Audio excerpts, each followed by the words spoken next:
Dahil puro bata nga yung mga nakasakay sa likod, nako, kailangan namin itong product na to. Ito nga pala is tissue and mug holder na para sa sasakyan. Meron na itong dalawang sabitan and believe me pag sinabi kong napakaganda ng quality nito, yung pagka-plastic niya is sobrang matibay. Parang pang Maharlika talaga yung dating niya.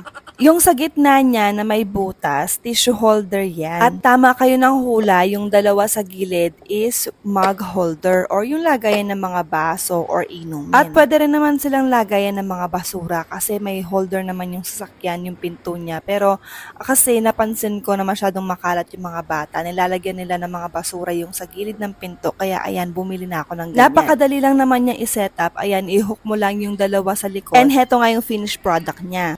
At pumunta na nga ako agad sa sasakyan at nakita ko tong mister ko na nag-aayos ng CCTV. Dahil safety first nga naman talaga, diba? At ganito naman yung itsura niya kapag nasa sasakyan na siya. So, i-hook mo lang siya sa likod ng upuan ng ganyan kadali. And napaka-sturdy nito at hindi siya malikot kapag ka nagda-drive ka. Kaya kung gusto mong organize yung sasakyan mo at hindi makalat, lalo na kung meron ka mga anak, nako, bumili ka ng ganitong product.